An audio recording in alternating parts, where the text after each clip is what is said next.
Hello. Welcome to the stream. Yes, welcome to the episode 5 of the various podcasts.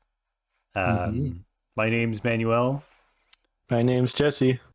and yeah, here we are.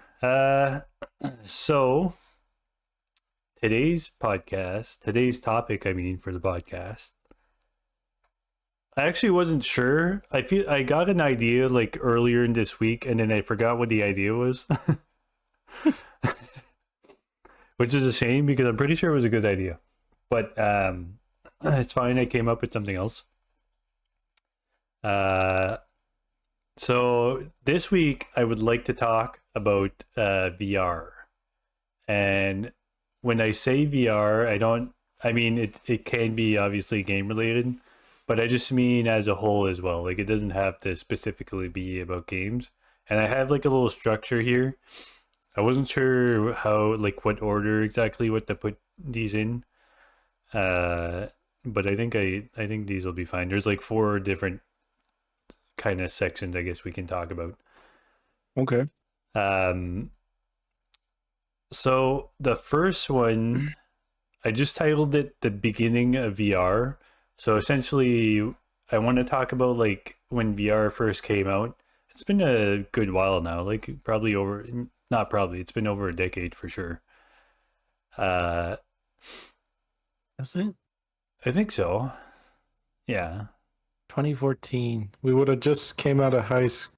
I It would have been a mean, year after we graduated high school. it depends how you look at it. If you want to be technical, it's for sure it's probably like 2 decades. But if we're talking about like more mainstream, I think it's been like a decade. Okay. I remember Um, what was out in 2014. Probably like the Oculus, right? I'll have to check. Like the original Oculus, I think. I assume that one would have been out because I feel like that's kind of what kicked off. That wasn't like the first, but that that was probably like the first kind of like mainstream where like Yeah. All right. Continue with the categories because essentially we would be start talking about your first category. okay. Well, this is kind of I don't really have like more written down, so I guess it's kind of like a I know I'm So so well I prepared. sectioned everything out. This one, that's it. Listen, by sectioned, I mean I wrote down the beginning of VR. But I think no, it's fine. It's fine. There's plenty to talk about, right? So No, I'm not worried about the talking points. I'm just worried about the fact you said, "Oh, I structured everything out by one thing." I didn't mean that like I wrote down literally like every step of the process. I I thought just there would be more than one. no, there's more than one. There is more than one. Oh, okay. There's okay. 4 total, but I just meant like I didn't write like more things in between, like for every category or whatever. Mhm. Um. So yeah, I remember. I don't know about you, but I remember when VR first came out, or not when it first came out, but like when it first like became again like a mainstream thing. I'm pretty sure it wasn't like Chris. Did Chris have one or something? I seem to like vaguely remember that maybe he was just like really into it or something. No. I don't know why I have that thought, but anyway, Chris is like one of our old friends, by the way. Yeah. Um, Not to be confused with Chris, which is his girlfriend. There is Christopher and Christina, Yeah. just to be clear, because we have mentioned that before.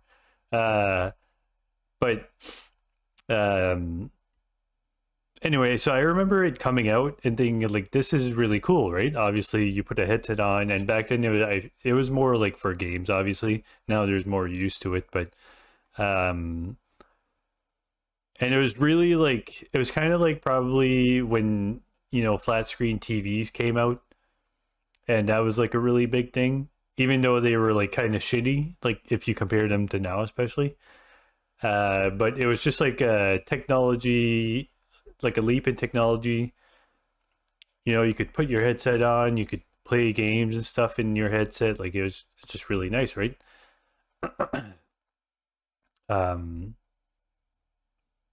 I don't know. Yeah, maybe you can give your thoughts on like what you thought of when it first started coming out and stuff. Well, I was looking at information here, and you're right. It was a decade ago.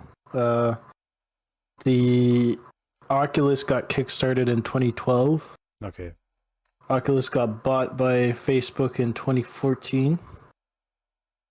Sony announced that they're working on a VR headset the same year. Samsung was making the Samsung Gear, the one that you put your phone in.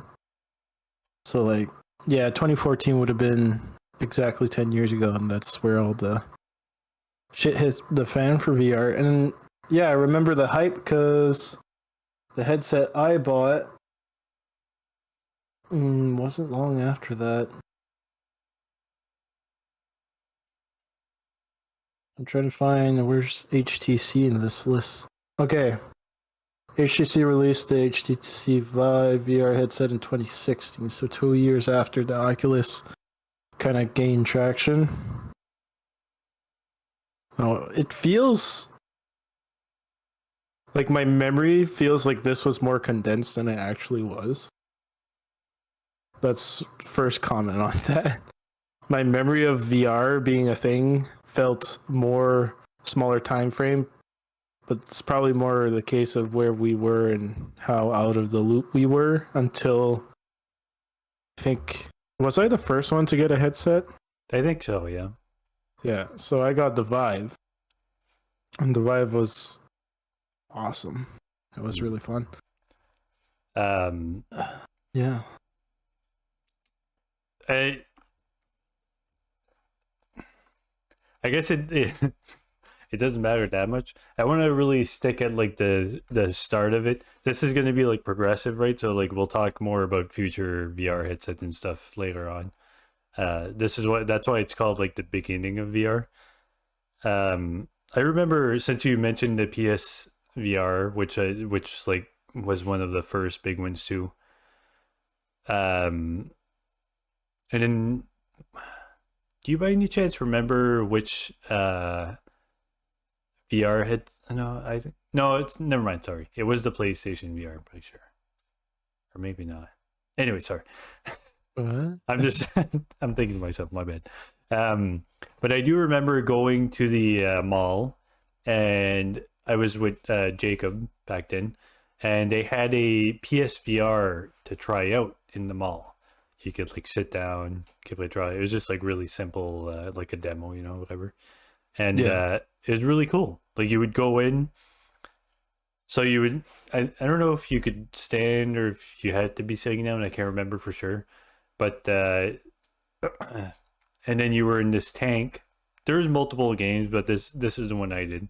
You're in this like a submersible, not really a tank. I guess more like a cage. Like people that go look at sharks and stuff, and they're in like cages. Yeah. So it's essentially like that, but you're going down like deeper and deeper, and you're kind of going through like underwater caves and stuff. But there's like sharks going by and all kinds of fish and stuff.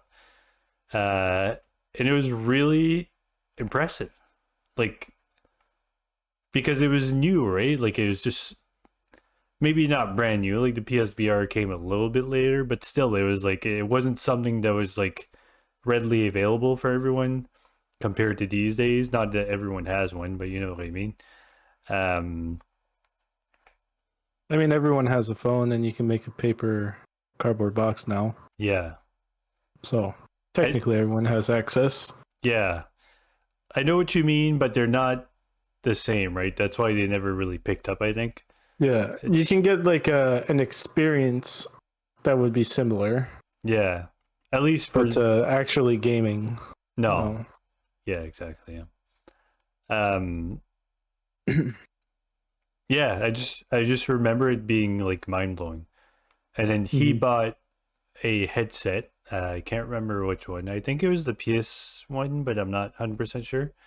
But I do remember playing games on it, and same thing, right? Like every game I would play, even though like in hindsight they probably weren't like super impressive or anything compared to like where we're at now. But it was really impressive. It was like Hmm. a lot of fun. And I feel like VR has progressed a lot, but hasn't progressed a lot in the same sense. Like, I think it's a cop out for most big companies. They're like, oh, people freaking love this, and they launch a Horizon VR, Skyrim VR, Fallout VR, and they're all kind of half-assed VR game. Yeah. But then you have the indie developers really making pretty good stuff, so it's kind of counterbalancing. I think that most of the advancement is happening on indie side, which is pretty cool.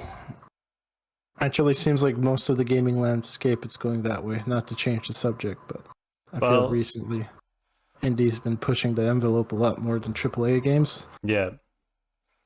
I mean, since you brought it up, unless you had more to say about like the On the more big, initial release. yeah, on the beginning side, I don't have much to say because I wasn't on the cusp. I was, if we go by the dates, I was 4 years late. So I got mine in 2017. So that was a year after it even launched. So Yeah. we were pretty. I was pretty late to the experience in general, but I did enjoy the heck out of it. I played most games that were out at the time. I gave it everything a shot because they weren't that expensive. They're like $20 experiences or stuff like that. And I enjoyed it a lot, and I still do enjoy it. So yeah. Um.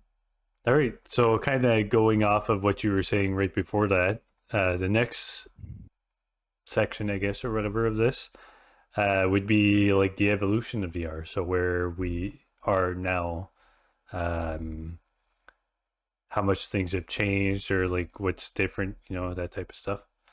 Mm-hmm. So, what do you think about like what's happened with VR so far?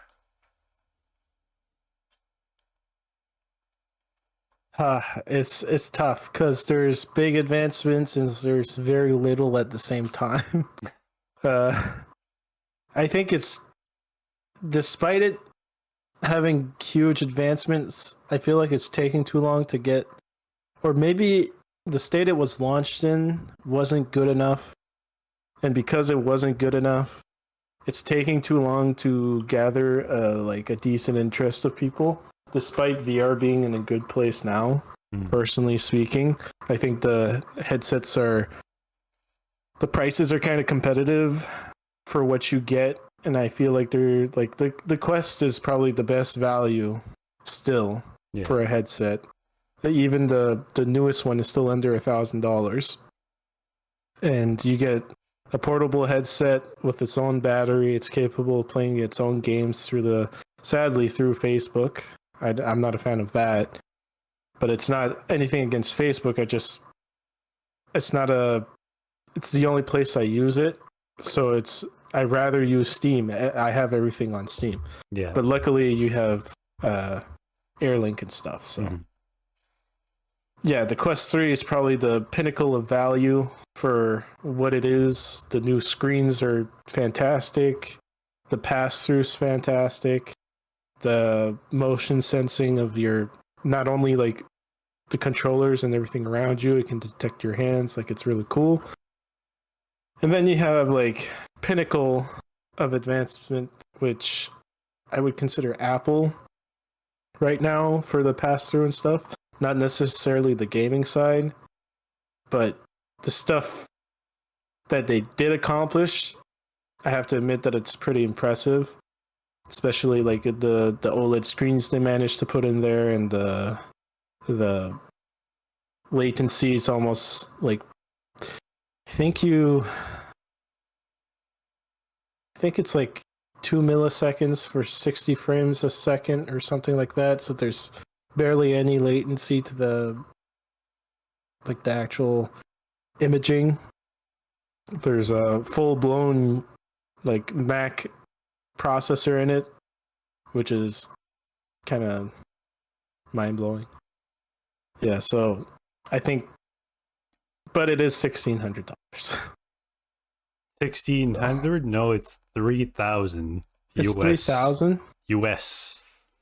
I thought It's it was. like Where over did I see 4,000. 16? I don't know, but it's over 4,000 Canadian, I'm pretty sure. Maybe I'm thinking of a Vive, like the new Vive. Maybe. Okay, that I might be wrong, but I'm pretty sure I remember someone saying it was 3,000. I mean, I can I'm look it up. gonna looking it up too. I have to Apple. confirm that Apple. What do they call it? It's 3,499 Oh, the Vision. in American money. Is this American or just Canadian? I'm not sure actually. No, it's US.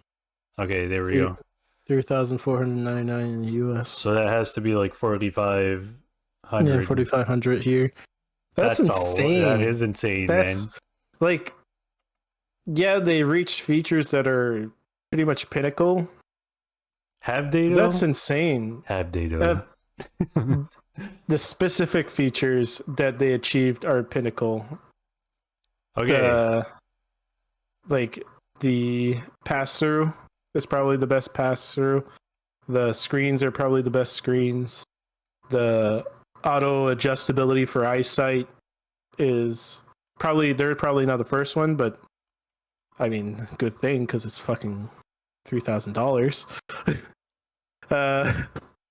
Just probably those things, they're probably best in class, but obviously they're lacking in gaming. I don't see them how they're better than gaming. Mm. In gaming, but I haven't used it, so I don't know, and I'm never going to. Not for three No, thousand six not hundred unless bucks. like someone has one and then I can try it. Yeah. Yeah. There's no way I can see the value in that headset compared to the Quest 3. Yeah. Except probably like the brand naming. But I'm not an Apple person, so that's worthless to me. Yeah. So. I'm gonna. Okay, so I guess I'll say my side, I guess, or like my view of things. I'm also gonna rewind because we went like way more forward, way faster than I thought we would. I thought we would kind of build up to here, but you just like went straight to the newer ones. Because it kind of the features and progression in the headsets was kind of stalematey, and then we only got. You did not just say that. The Quest 2 was like absolutely incredible for the price. The Quest 2 is like the only clear step up from all the other headsets. Yeah. I mean, yeah, it's been kind of like incremental small little changes.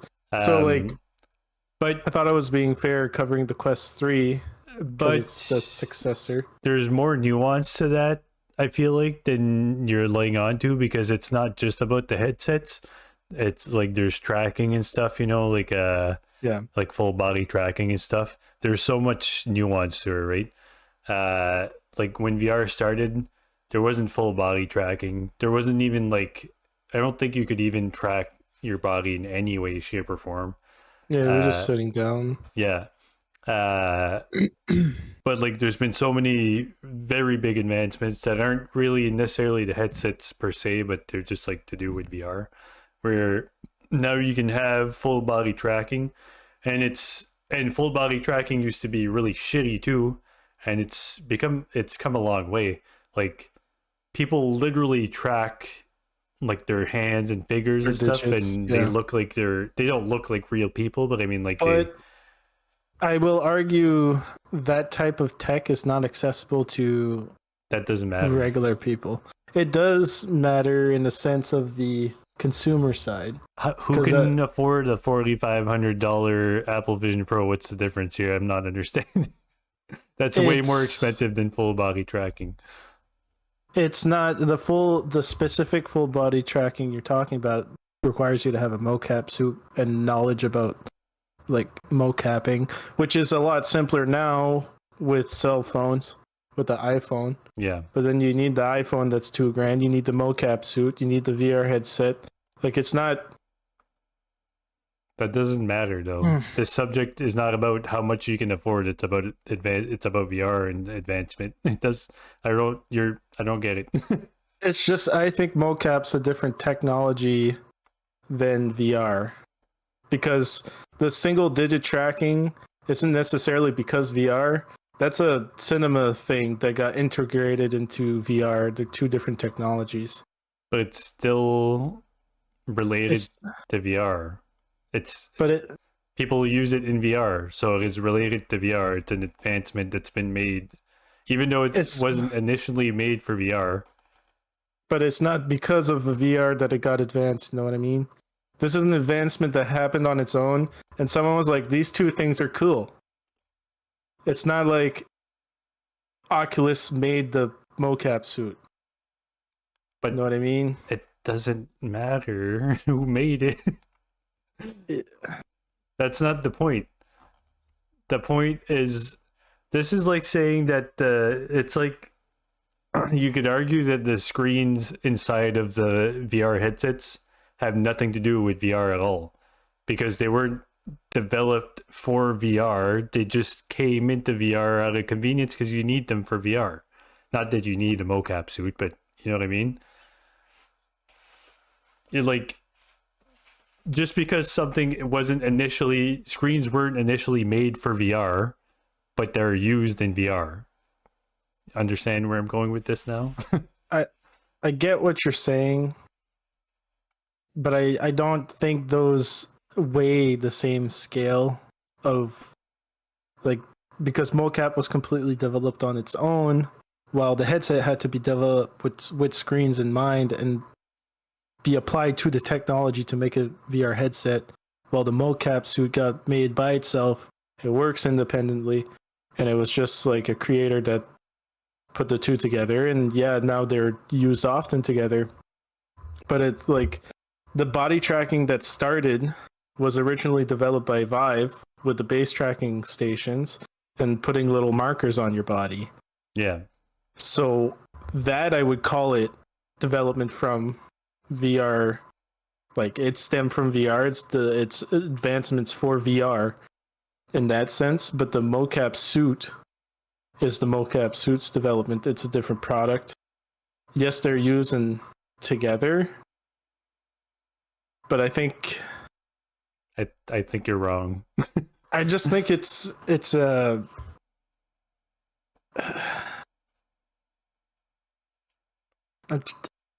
I want to say dishonest, but it's like that's not the word I'm trying to find. It just feels dishonest to include a mocap suit tracking digits, saying that's a VR advancement. It's a mocap advancement. I don't know. We have to agree to disagree, I guess, because I don't understand your point of view at all.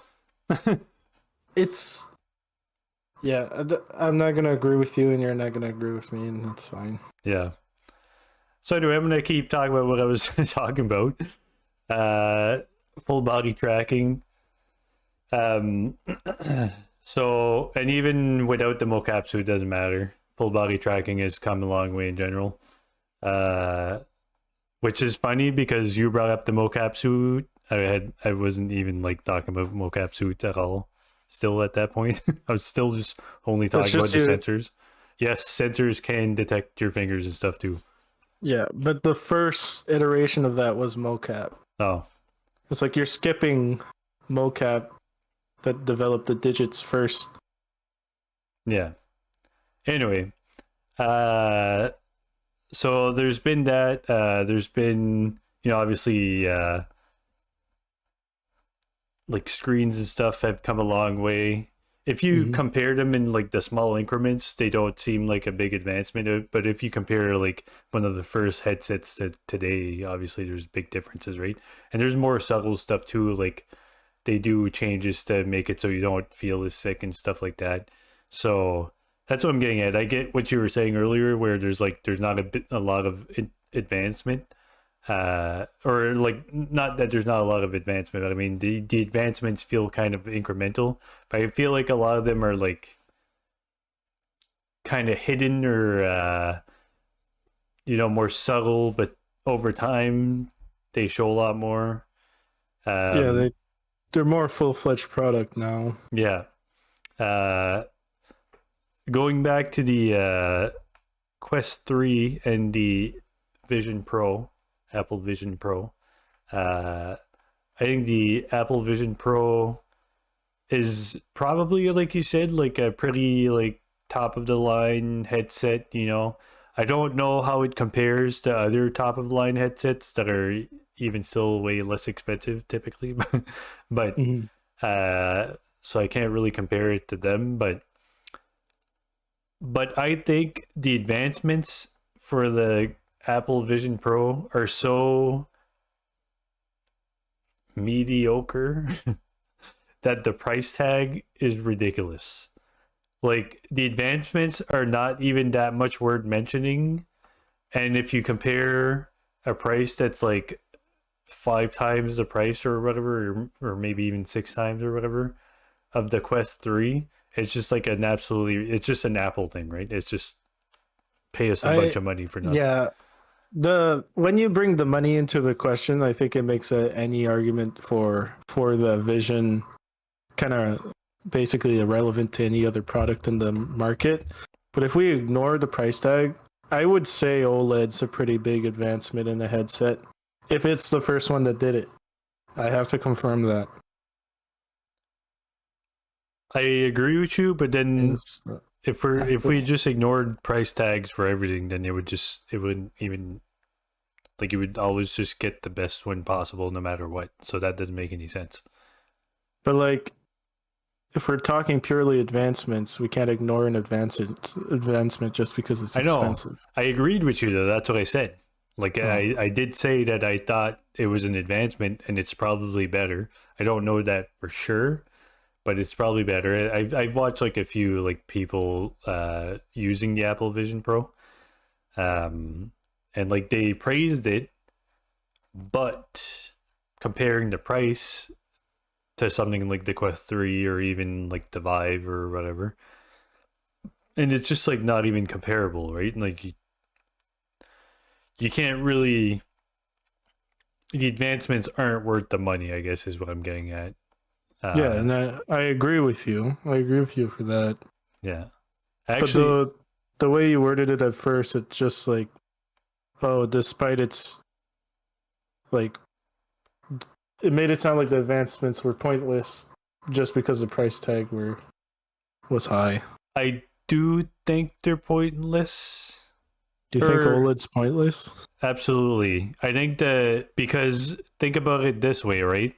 We're talking about the majority of like casual people that would buy like VR headsets. We're not talking about like hardcore like headset. Well, obviously there are like hardcore headset buyers, and maybe they care more. But the grand majority of people that buy products are like more casual and don't care about like incremental small advancements like that to pay that much more money. So But here it we're talking about a very niche product, so most people are hardcore users of VR headsets. Only the yeah, Quest has been available to the more casual market. Like Quest is the first headset to do that. yeah. So your argument, it, it can't really stand fully behind you on that one. I don't think it's super niche anymore though. I think it used to be pretty niche, but like since the Quest 2, I feel like a lot of people have VR now. Yeah, that's my point. Since the Quest 2, but then the Quest 2 has the casual market and everyone else has the hardcore market. Yeah. Like, But that's what I which mean. still, So like I don't but think the hardcore market would care that much either. If someone has like a top of the line headset already, I don't think they would think that it's worth upgrading to the Apple Vision Pro. The upgrade is not enough for the price tag. see, I would agree with you if Apple's trying to compete with them, but I don't think it is. I think it's going for its own market with the Apple people, essentially, because they advertise no gaming potential and it's all productivity and it's IR. They're focusing on the IR side of the headset and Yeah. walking around with it in public. So I think they're definitely going for a different market than all the other headsets. So it's I think that's also why they kind of flex their huge price tag uh, on it, because they're kind of the only ones doing IR right now. So, Yeah. and from what I saw from a quick Google search, I think Apple is the only one that used micro OLED to date in a headset. Yeah, I don't know. It's just, if I remember, I'm trying to remember what you said at first. I think I kind of lost it throughout the conversation. But was it along the lines that Apple is out of touch because the general markets, that's not what they're looking for? Is that No. along those lines? I didn't say Apple was out of touch. I just said the grand majority of consumers, and this is for like anything, but I guess like probably VR too at this point, because I would have agreed with you in the past where it was, sorry, when it was more niche, maybe like 10 years ago or whatever. I don't think it's that niche anymore though, so I think a lot of people are more casual uh buyers now for VR. And I Mm-hmm. was just saying that like the more casual buyers don't care probably. I mean, there's people that are going to be like hardcore Apple fans or like, but or like they still like want to have the best product possible, which is kind Yeah. of weird though because I feel like a lot of VR is about games and a lot of people don't care at least so far about like IR or AR or whatever type stuff.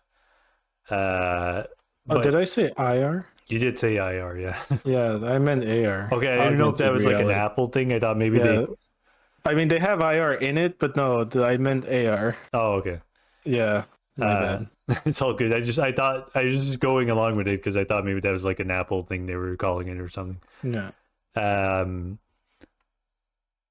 but I think the casual person, it's not that micro. What's it called? Micro LED or whatever, yeah. or OLED. or micro OLED. Wow. It's not that micro OLED.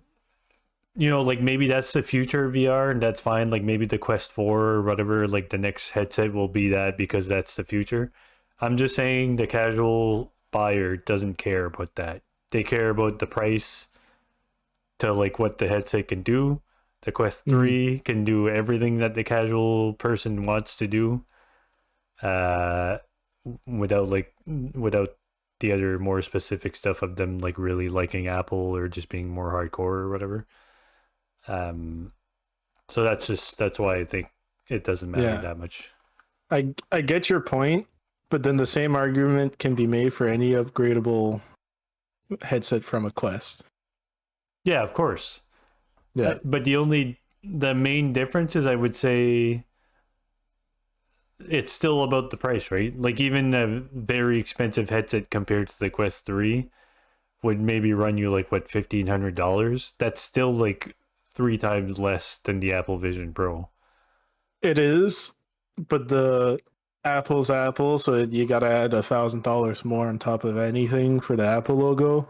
Yeah. Then you have to add that Apple's the only one doing AR right. I don't know anyone else except for Microsoft trying AR and failing. Uh, so then you add another $1,000 for that, and then you get everyone that's rich as hell that already likes Apple to buy it and make everyone jelly. Yeah. So I think the like I get what you're saying, but the market's not there for the casual people for any of the top line headsets. It's all niche. Yeah. Yeah. But even the more hardcore people won't get that headset because they want gaming headsets. Yeah. And then the price tag too, Yeah. but I mean, I guess if it was a gaming headset, maybe they would then, Yeah, because then you have AR and gaming, yeah. and I definitely see people wanting that despite the price. Like, but it is a high price, right? You can get two phones for that price. You can get a good down payment on something with that price. You could So, literally buy like like a cheap used car. mm-hmm. But um, yeah, yeah. All right. Uh,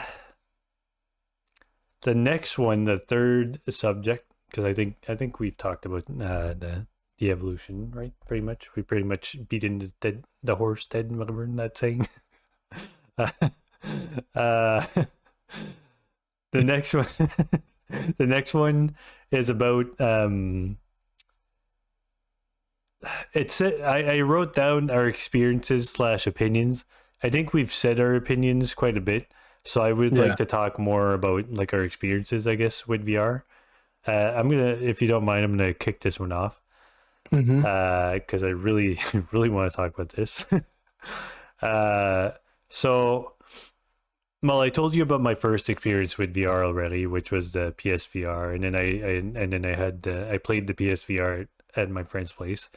Uh, but probably like the most, I don't know if it's the most memorable, but like the first very memorable thing that happened in VR, and of course you will know about this, and I'm sure it is for you too. Because Uh, it's the same experience. yeah, uh, is when we, so you, me, and Jesse here. Was at over at his place. When was this? Mm. Like 2 or 3 years ago, maybe. It was 2017. Oh, okay, it's longer. Yeah, I got the Vive in 2017. I bought it for myself for as a Christmas gift. I got it basically I got it just in time for New Year's, and then we went on VR chat for New Year's. Yeah. Yeah. Yeah, So we went on VR chat. So every year on VR chat, there's a like a New York kind of countdown for New Year's type thing. Uh, so back then, I think I was the first one. I think I was the one using it when it happened, right? Like I gave it to you and you experienced it too, but I'm pretty sure I was the mm-hmm. one like wearing it at first.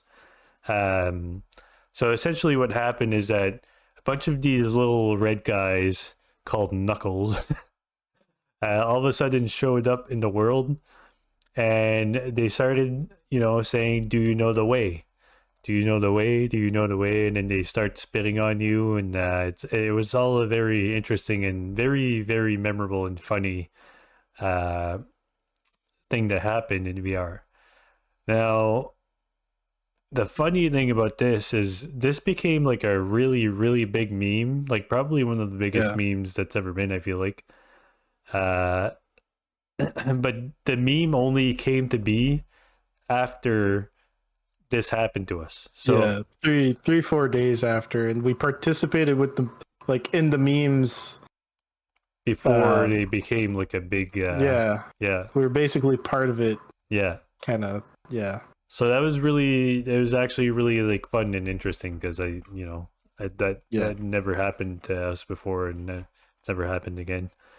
um So that's a really good example of a memorable thing.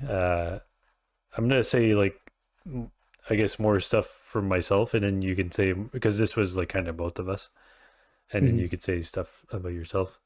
Uh, I played a lot of VR chat. I know some people will probably be like, "Ah, that's weird," but I think VR chat's very interesting because you can meet a lot of people, and it can actually be a lot of fun. Uh, There's a lot of weirdness too, though. It's a bit of a mixed bag. It's not always fun. It's not, sometimes whatever. It just depends. But I've met people on there. I met a guy from Belgium and stuff. I became friends with him, and a woman from uh, England. Uh,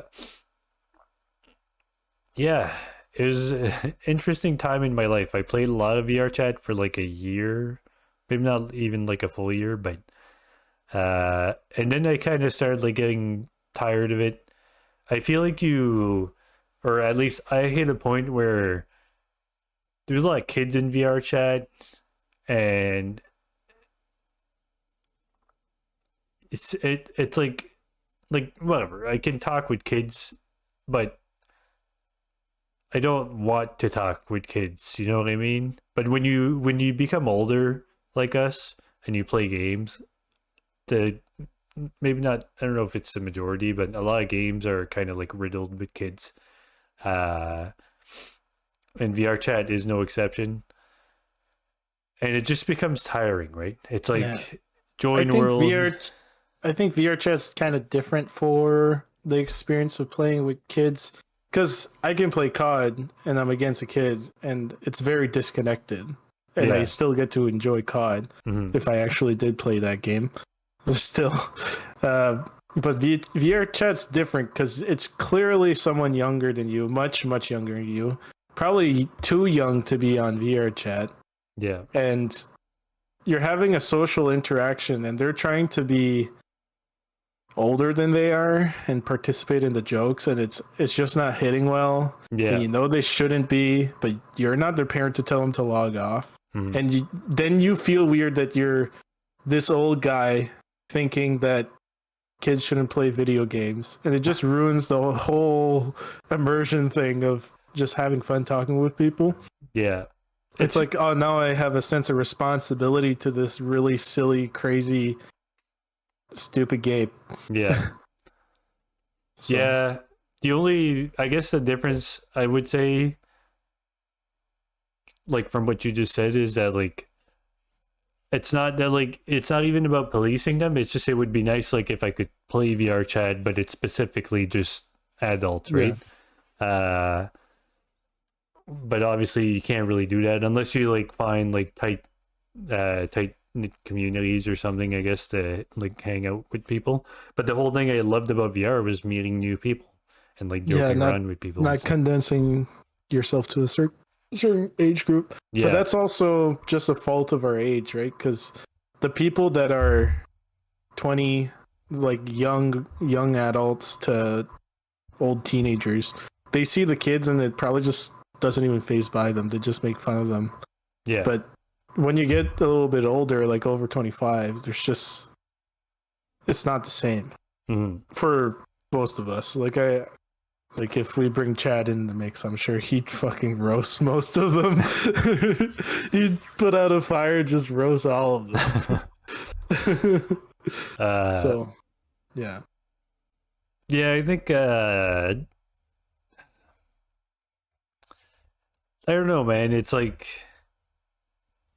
if I were to like compare it to something, I guess, like I have a lot of nieces and nephews, and it's kind of like the same. Obviously it's different because they're my family, but like it's the same in the sense of like do I want to like hang out with a bunch of my nieces and nephews, especially like the really young ones? I have some that are adults now, uh but like the really young ones, like no, like not really. Like I love my family and like it's fine. Like we have family events. I'm not complaining about that.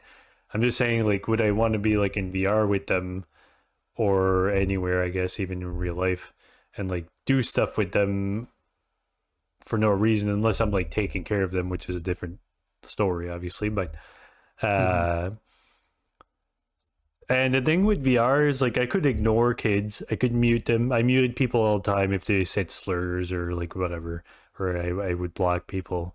Sometimes I would just ignore kids or whatever.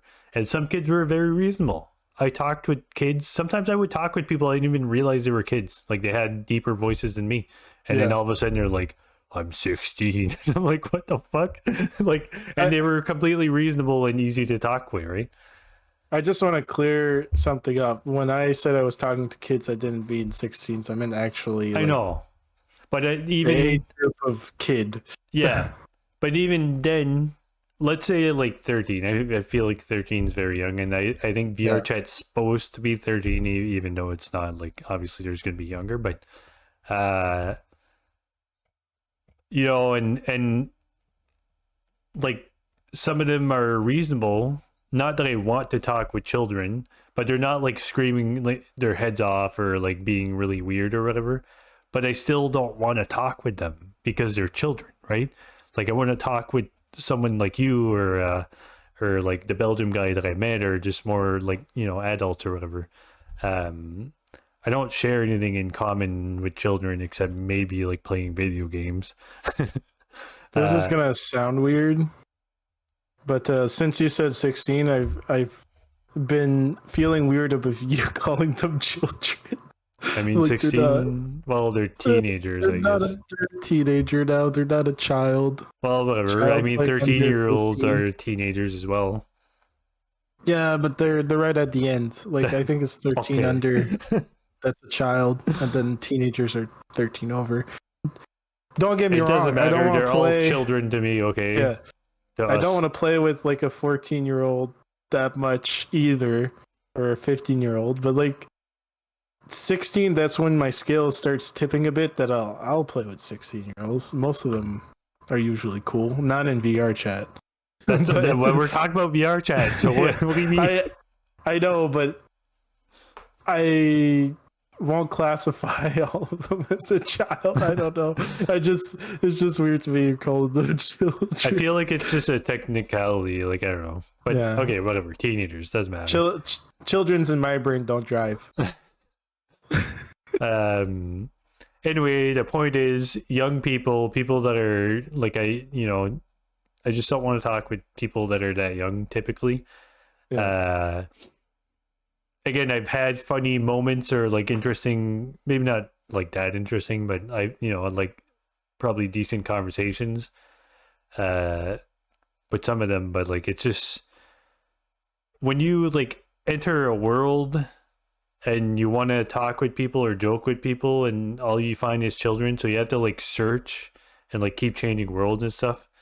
I realized after a time I was like, this is just like so tiring. And then people, there's more to it than that too though. People build up like cliques kind of in the game, and so it becomes weird. I think especially because like Christmas has kind of like a rush of new VR players, so Yeah. there's more like people to interact with, and they don't have like these weird little cliques or whatever. But the more the year goes on, people either like stop playing, or they form these cliques or whatever, or they join some. Uh, and that was kind of annoying too. It's like you want to talk with people, but they're like talking with their friends, and they just kind of like ignore you because they're like already in their own little fucking Bubble. world. Yeah. Yeah. um, yeah. Uh, so that's kind of like my experience with VR a lot. I did play like a few other little games here and there, but I never really like. I played Beat Saber, but Mhm. I think I played more VR as a single player experience than you, 100%. mhm. So my memorable games would be like Beat Saber, Pistol Whip, VR, VTOL VR, uh, the zombie game. Arizona something. Arizona Sunshine. Yeah, Yeah, played that a few times over. Yeah, but like all of the big memorable stuff is VR chat because that's where you get unique experiences. Because yes, VR games are cool, but I don't think they're moment worthy yet. Like Halo had moments I remember, and I'll remember for the rest of my life. I haven't encountered a VR game single player experience that'll give me that. Uh, I don't think many multiplayer games will give me that experience. I actually, honestly, only think that VR chat would be the one that has crazy, funny moments over the top that I'll just remember, especially with the very beginning where the headset was fresh to us and it was completely new experience. It was wild at the start, just meeting new people, and it was kind of new to everyone back then too, right? yeah. So VR chat might have been what, like a year old by then? My, I'm not sure. I don't know. Oh, there's another thing to look up. Um, Uh, while you look that up, I'd like to mention both of us haven't played this. It's on my like I'd like to play it eventually, although I don't have a VR headset right now. But um, I think the exception to what you just said is Half-Life Alyx. yeah, I haven't played it. That's Neither have probably why. I, so I won't judge it too much. But I've seen the reviews. I've heard a lot about it. I've tried to like kind of stay away from spoilers, though, so I haven't like seen too much. But I watched the entire playthrough, and I think there'd be moments where you'd be like, "Oh yeah, that was epic." yeah, I feel like that's the Yeah, pinnacle of VR game right now. There is no VR game that's better than that one. I mean, like you could be subjective about it, I guess. Like everyone has different yeah, opinions. But if we're talking about like pure technology and like where VR like that kind of brought the bar up, and no one has gone there yet or again. I feel like so. I think in a single player experience is probably Bone Labs the closest in a technical standpoint. Yeah. But that game, I haven't played Half Life. That one might make me sick as a dog, but I know Bone Labs did, Mm. and it takes a lot out of me to play it, which really kills the enjoyment aspect of the game. And I don't get sick for any VR game. Well, didn't Phasmophobia make you feel like queasy? And like you ended up playing on desktop with us because of that? I seem to remember that. I think it was framey. Oh, is that why? I think I was having technical issues, Ah, and the game was very framey. okay. So I think that was a specific case, not more of a oh I get sick often because I play VTOL VR. Most people get sick when in a plane, right? That one doesn't bother me. Uh, just most games don't bother me, and I played a lot of them. Yeah. By the way, VR chat came out. So 1 year. 2 years. So it almost had its 3-year anniversary when we played it for the first time. Okay. So it'd been out for a while. Yeah. I wonder what people were doing. So it came out when Oculus came out. Man, must have been lame being in VR chat when you could only move your head around and your hands. Even though that's basically all you still had when we played. Yeah, pretty much. Well, Tracking was pretty good though. The Quest 2 was yeah. The Vive tracking was pretty good too. Yeah. At least you could walk around in a room. Yeah, yeah. I am happy I skipped the sitting down phase of VR. I am happy I decided to purchase when the headset that could actually move around. Mm-hmm. But man, was it expensive. I had to buy a graphics card for that. Yeah, that is expensive. Especially now, imagine now. All right, I think we've kind of talked about most of our experience. Yeah. So the last one on my list here would be where do we think VR will go and like kind of what we want from VR, I guess. I think VR is kind of interesting. I think probably, and you probably would agree with me, and probably like pretty much everyone in the world, probably the most ideal VR possible, and I'm talking about like, you know, obviously pinnacle, like almost seems unrealistic at this point, right? Would Dream be VR.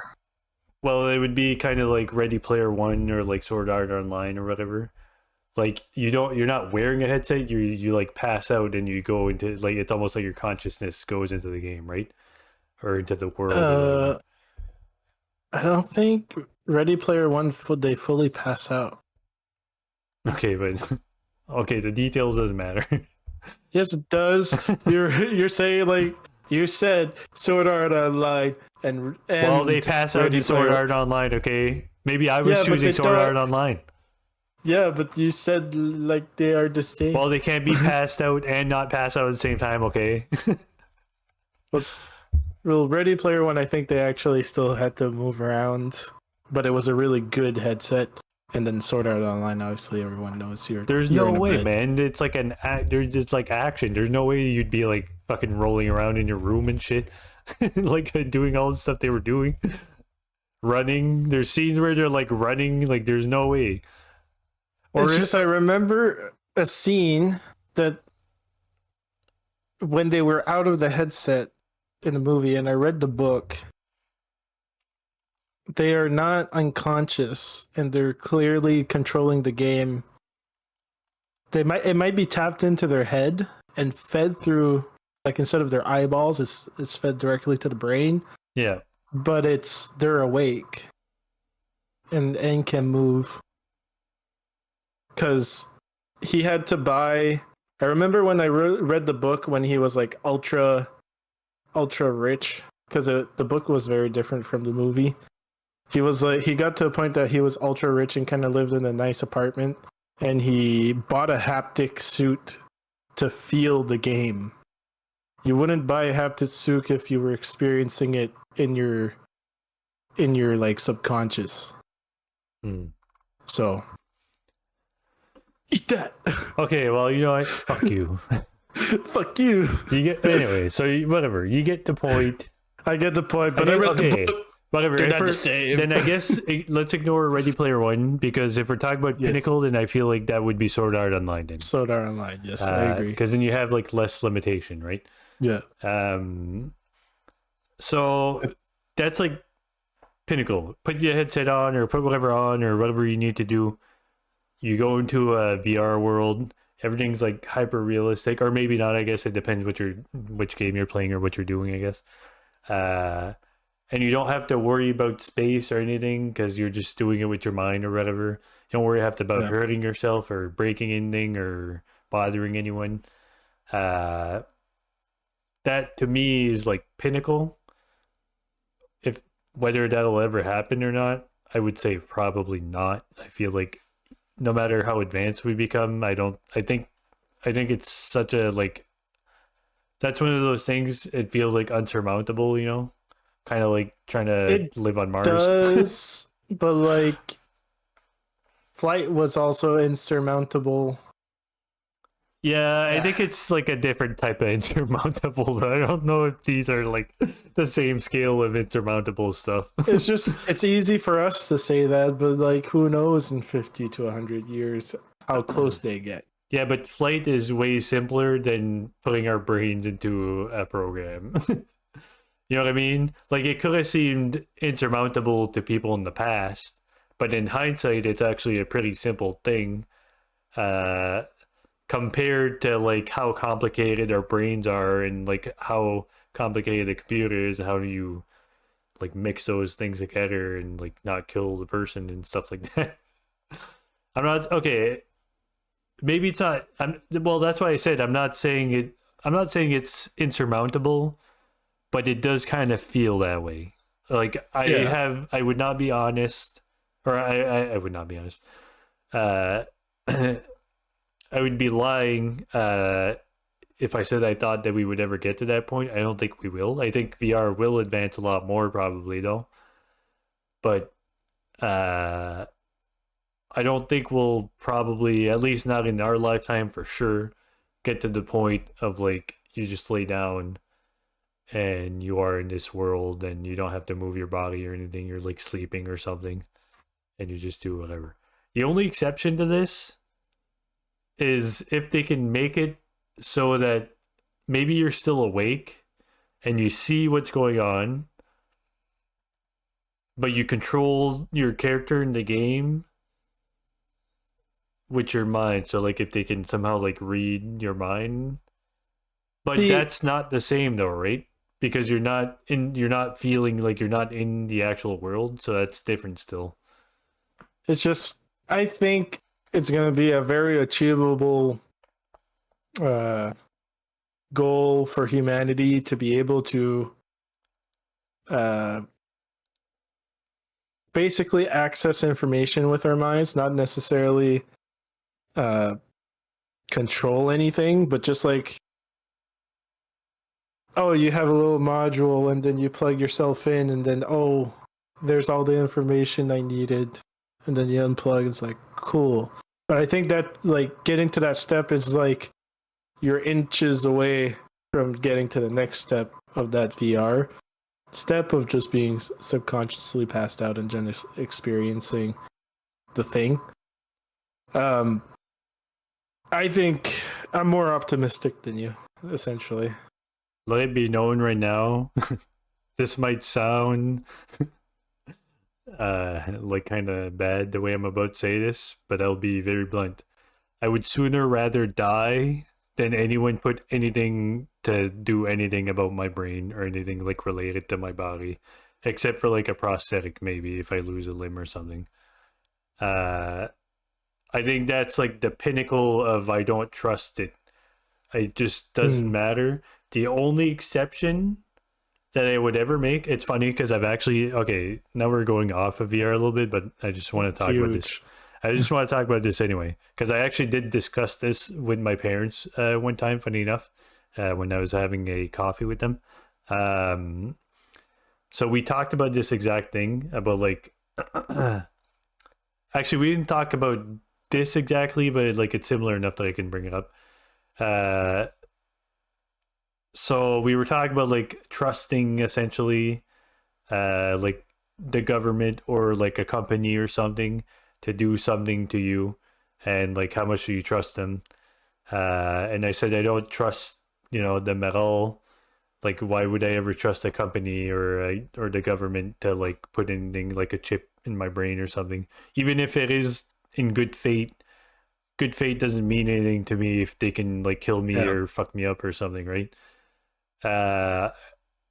Now there's exception to this. Now the exception is almost impossible, but there is technically an exception to this. And this is what I told them too. I actually used you as the example. I said, if you were the person, because I trust you or them or whatever, I trust my parents or like pretty much my whole family, everyone, whatever. If it was someone I loved and I trusted with my life and they were offering me that thing and like I knew that the project was what like it did what it was meant to do and it was like foolproof, then I would do it. But that's a perfect world, right? And that's never going to happen. So it's just not going to happen for me. See, I'm on the fence. I think I would give in, like thinking about me as a human.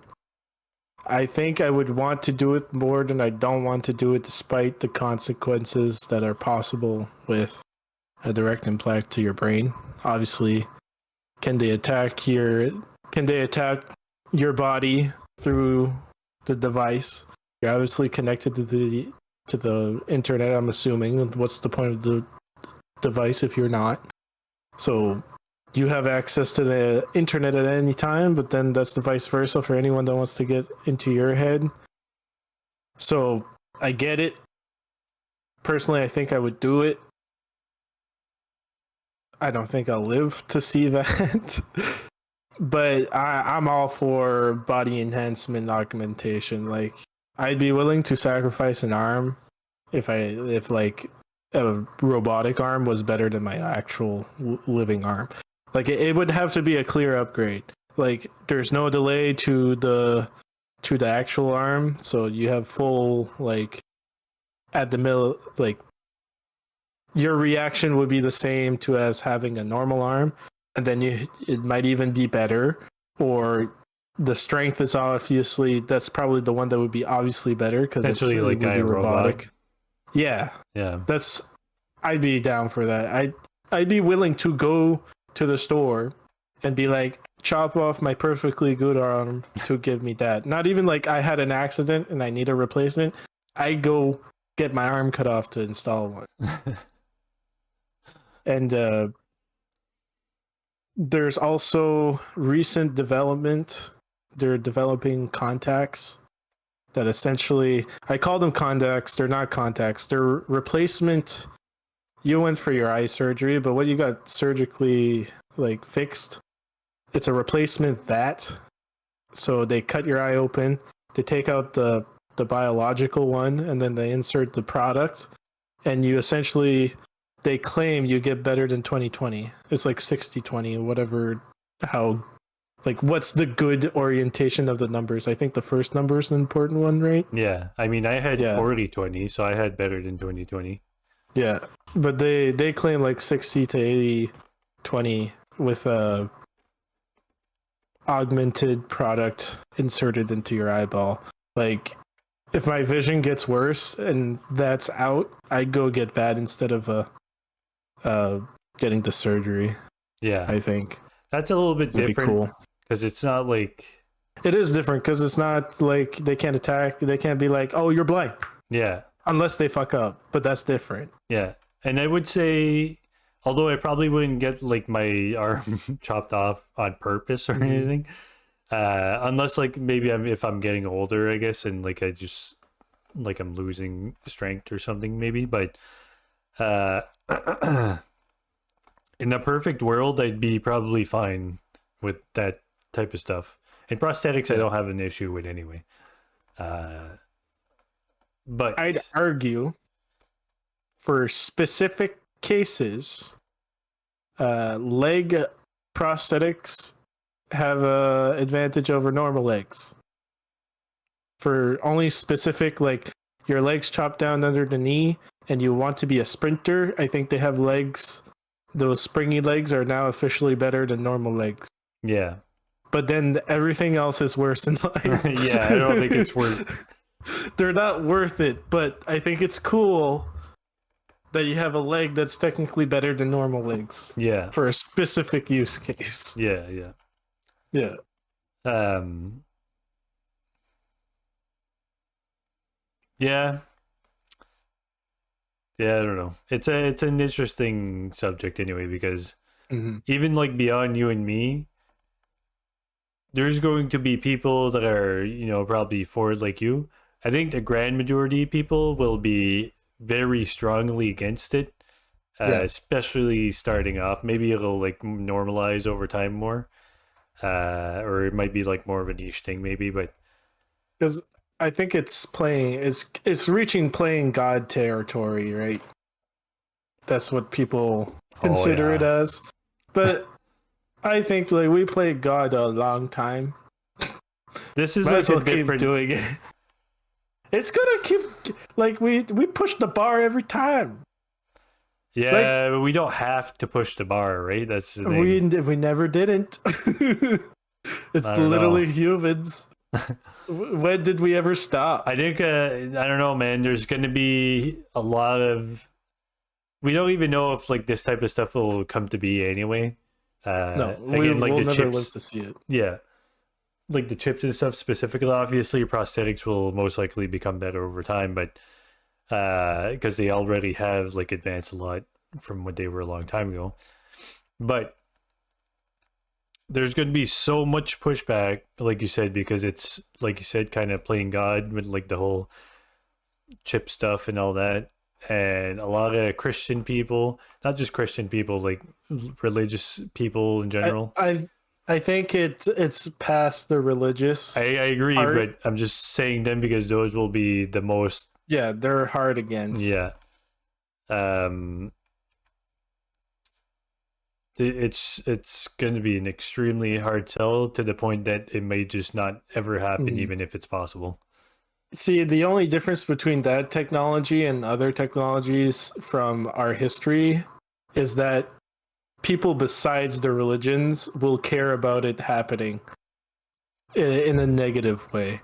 While before, religion had a very strong opposition to most technologies, especially in the medieval ages, trying to like disrupt advancement because it was seen as heresy or whatever.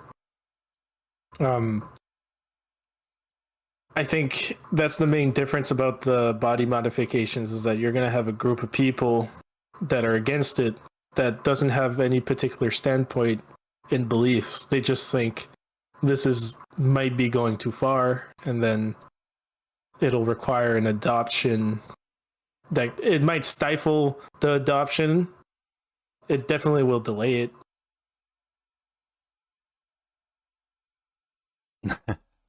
But I don't think I think the bar is always pushed. It doesn't matter what technology it is. Yeah. Like no matter about the complaining about AI, it's still getting advanced. No one's gonna stop it. Yeah. It could just take It's generations to yeah not to for AI, develop but it. I mean for like other stuff. Yeah. Uh Never mind. I was, about to, Plus I was gonna say something on AI, but let's keep that. We've plus gone out enough. yeah AI can be a subject for a different day. Yeah. On a little tidbit, there has been cool stuff that came out or scary stuff, whatever standpoint you're Let's on. not talk about it. I know exactly what you're saying. I don't want to talk about that right now. I I'm just gonna wanted to reel it see if back you heard in. about it. Yeah, I have. I'm gonna reel it back in though. Let's go back to VR because we for like probably a good 10 minutes now have been talking like not about VR at all. There's something I wanted to say about something else. If it's not related to VR, then forget about it. It's too late. I already forgot about it. Okay. I think it was on I was kind of gonna segue in back to VR with it, but I Oh. don't remember what. Okay. Yeah. Well, excuse me. Going back to a maybe like more realistic VR upgrade. I think in general, like first of all, wireless VR, so like the Quest, or even I guess the Apple Vision Pro, is going to be an absolute. You know, Now, do you consider the Apple Vision Pro completely wireless though? well, it has a battery, I guess, but It's external. it's what? I know it's external, yeah. I would still call it wireless because you could just have it on you. Like it's still you're not wired Yeah, to a wall, so you're not like stuck. yeah, you're not impeded, Yeah, but it's like a half step back. You know what I'm saying? kind of. Yeah, I agree. But I I did. understand why is the choice they did. Yeah. When I say wireless, I do mean completely wireless, but I would still call that acceptable. I mean, yeah. Yeah. However, I wouldn't like want VR headsets to go that way in the future. Like it's acceptable enough, but like put your Yeah, I batteries don't. in the headset. You know, like stop it. Yeah, but I get the benefits to having the battery external because the battery is the heaviest component of a headset, Yeah. thus making it more comfortable for the user. So it might be the norm going forward. Well, I think they needed to save. I don't think it was just about the weight though. They needed to save space because they did all the screen stuff with the screen in the front and Yeah. all that. They probably needed to save space. But think about it in a Quest sense. If they took the battery out and put just a USB dongle down into your pocket, it's like having wired headphones, Okay, well, but you have less weight on your face. well, that's where I was going with this anyway. So since you're saying that, what I was trying to say is that like advancements would be like smaller headset to lighter with more battery life. That'll just come like that's just an over time advancement. I feel like Over that's time. yeah, it's gonna happen no matter what. We're having Uh, troubles with batteries right now, but we're gonna push through that. Oh yeah. Um.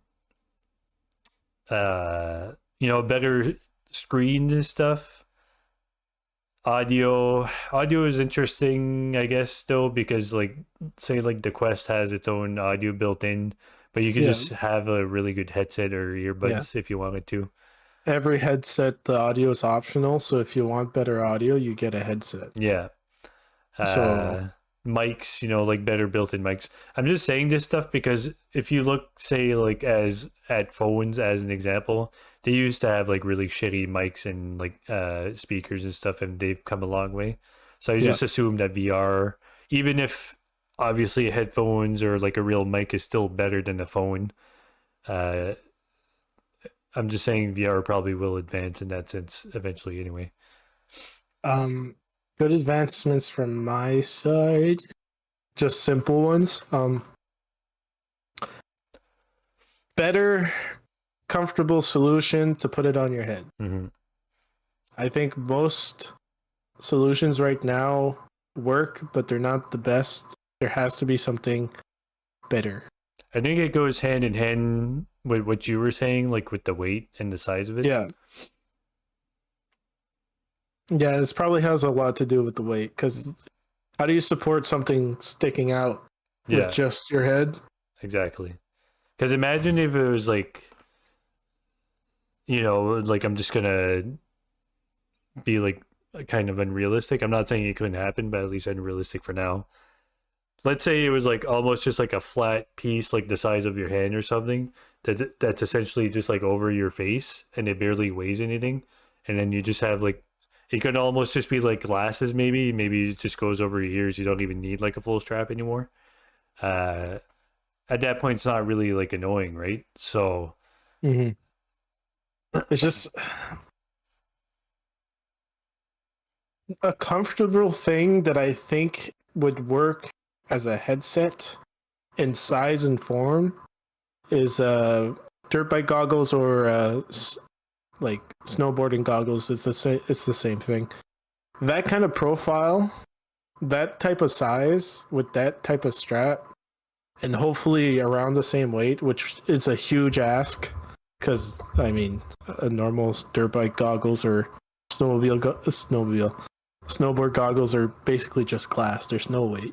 yeah, But if it could get even close to that kind of profile and comfort, I think it'd be way ahead than what we have now, obviously.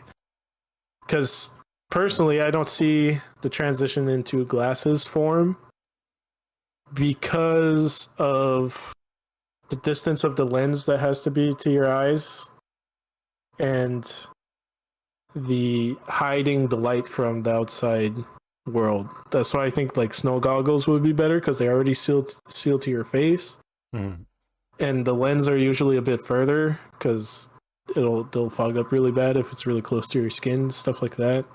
They're vented, like I I think that's what mean, I want. there could be arguments made because what I was picturing in my head, I think, is not exactly probably what you're thinking when I said what I said. If I bring it like a step further, maybe to make you like understand what I was trying to say, imagine like a full like there's like a full almost like a face shield, but it's really close to your head. Let's say like it doesn't matter the distance or whatever. Maybe they fixed that issue in some other way or something. Uh, so this thing like covers your entire face, right? So all you see anywhere that you can see is screen.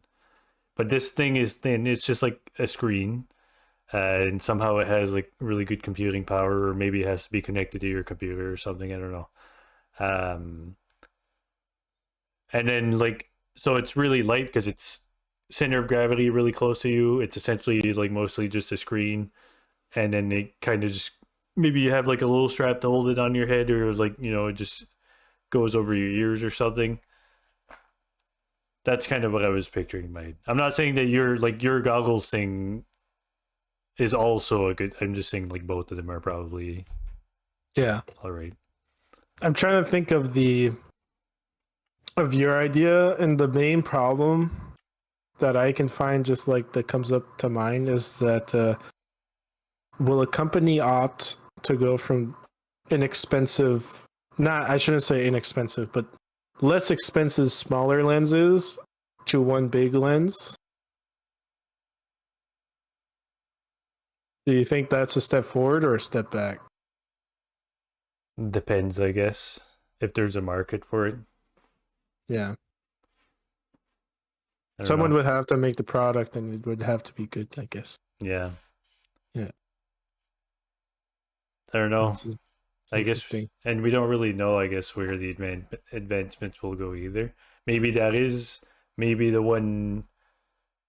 Like it could be the way that you're saying is the better way, and that's the way it'll go. Maybe the way I'm saying is the better way. That's the way it'll go. Maybe there's a completely different advancement that Yeah. we can't think of right now. I so kind of same idea that you had that I was kind of thinking of, but I thought of the snow goggles was a better one. Was essentially a helmet, so it would have the comfort level of a helmet, which they're pretty decent, but they get hot if you do nothing. That's the only problem. Yeah. And then in the helmet, you'd have the two lenses, but it'd be comfortable because the weight's distributed. There's room in a helmet, but then it gets hot, Hmm. and that's a whole different problem. I can see why they wouldn't do that. Yeah.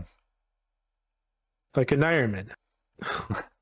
That's kind of like I was thinking about an Iron Man helmet at first, but I was like, yeah, that wouldn't be fun.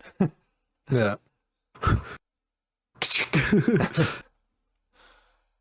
uh, Other than that, I don't know. It's kind of like self-explanatory, you know, every better screens and stuff, and obviously better games, I guess, if we want Yeah. to talk about that. But maybe more affordability.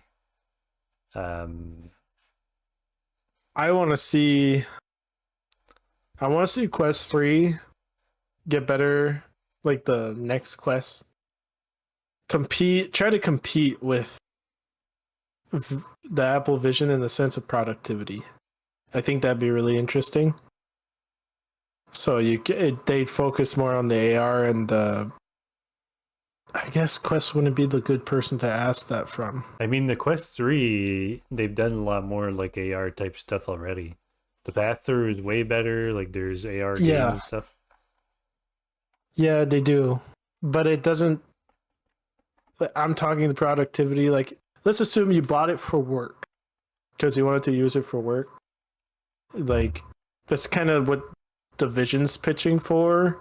Yeah, You got a MacBook. You connect the MacBook to the headset. It transfers the screen to your headset. You can do everything the MacBook can do. And then you have the benefit of being like having the screen in front of you, any size you want. Open up a call on the other side, put it to the side, FaceTime, whatever. Keep walking through the offices, pretend you're rich.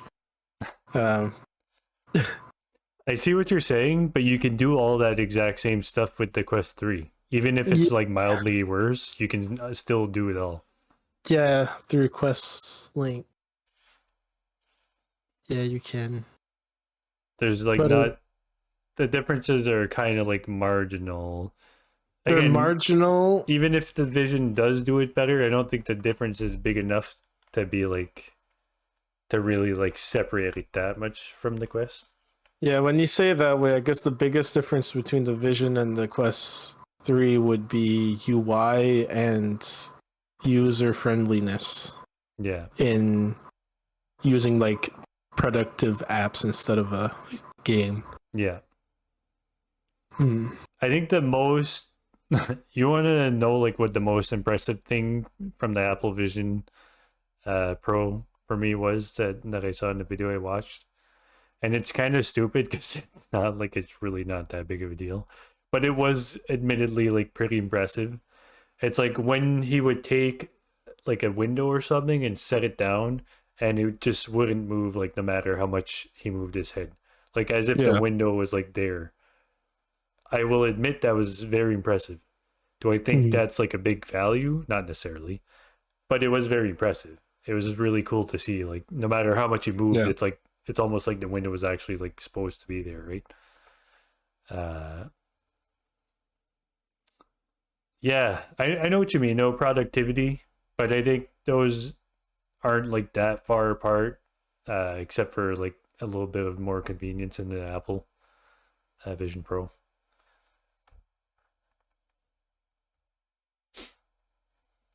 Yeah. I think I covered everything I think about the headsets. I think so. Me too. Yeah, I think we're. I can't I'm really just think of trying to anything think. else. I want Oh, better games. that's the last thing I was gonna say too. Actually, just better games that are. I'd really love a VR chat type game. This will probably never happen unless VR like becomes like really mainstream. But like a AAA studio makes like a VR chat type game, you know, so it's like Yeah. super high quality.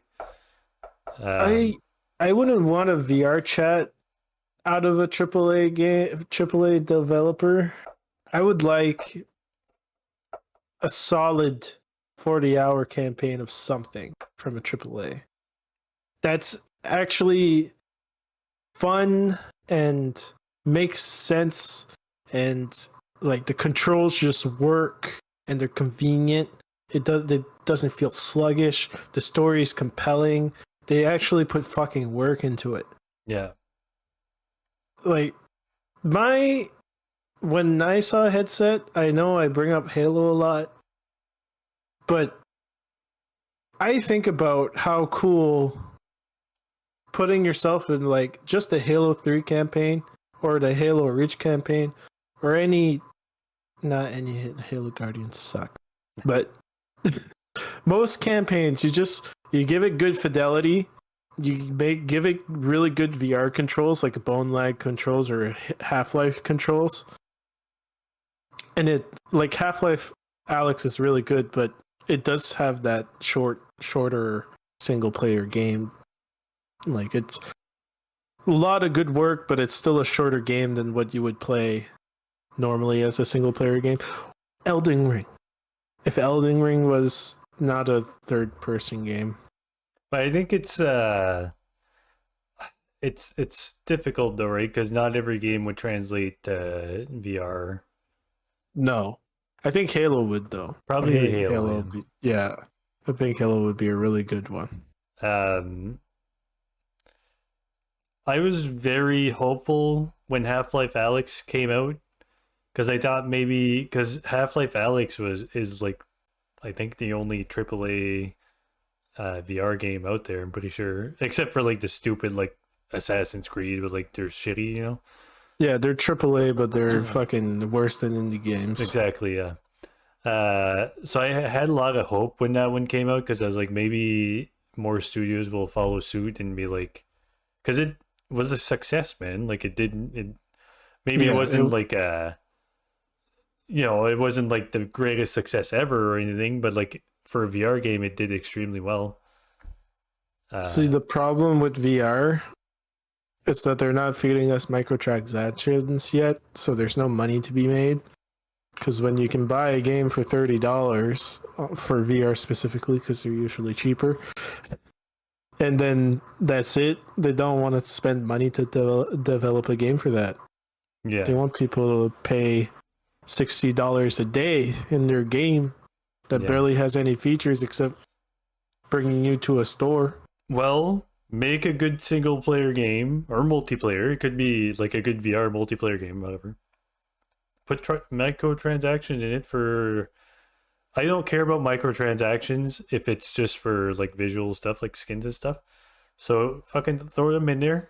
People buy them, Mhm. whatever. I'm not gonna buy them. And I want then for I want Fortnite microtransactions for every game because despite me not liking Fortnite, it's probably the best microtransaction scheme. Not intrusive. They don't force feed you the store. They don't advertise you with the store like Destiny or Diablo 4 or like if they can do those microtransactions in games, I'm completely fine with it. I still think they're like ridiculously expensive though. The price doesn't matter because if it's not intrusive to the game, I just won't buy them if I think they're too expensive.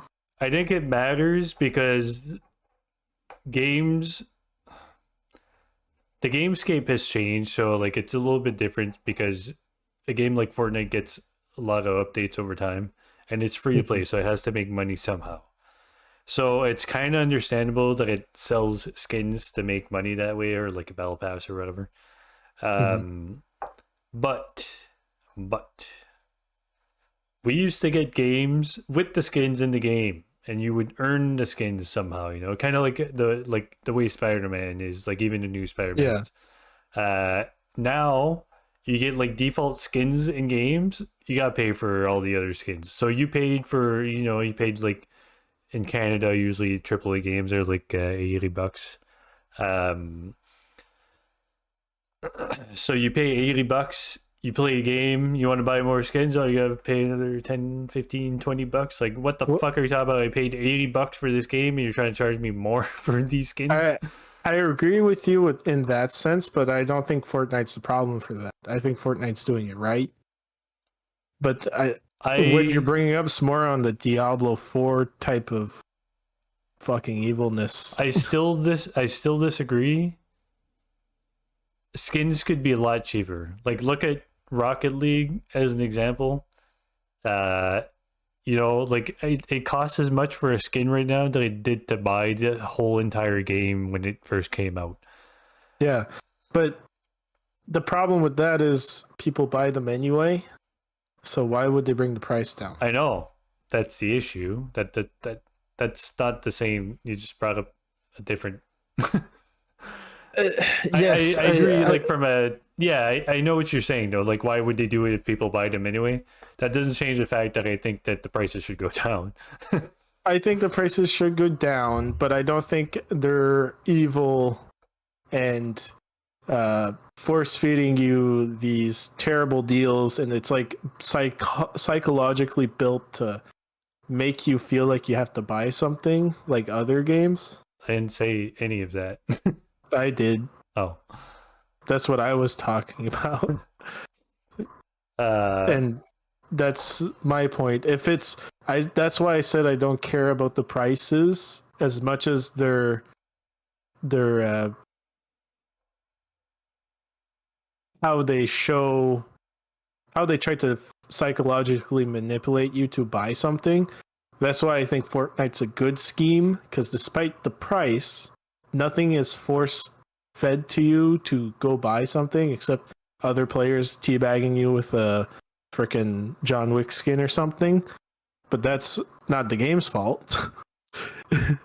And if you're a responsible adult, you shouldn't think, oh, I have to buy the John Wick skin now. yeah, And if you get the battle pass, it's like Rocket League. You earn enough V-Bucks to get another battle pass if you don't spend the V-Bucks on something else. So I think Fortnite has probably one of the most friendly schemes out there. And then if I want to compare Diablo 4 to that, they recently released a skin that is offered with a $60 purchase of silver, so it's the only way to get it.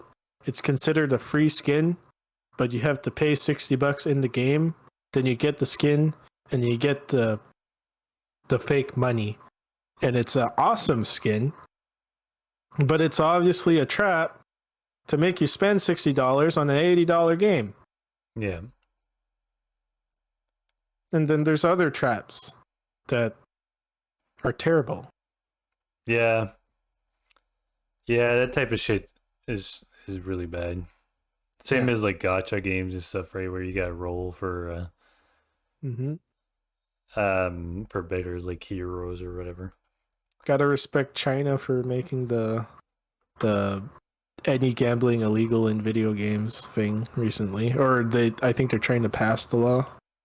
Didn't they do it and then they repealed it or something? Did they? I think so. I feel like I heard about that recently. No, such good news.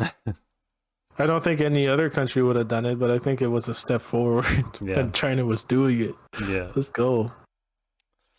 Because gambling shouldn't be accessible to children at any point. Yeah. So there's no place, personally, in my opinion, there's no place for it in a video game, because any child can play it. Yeah, yeah. So okay. So we went like on another tangent there, but that's par for the course for this podcast.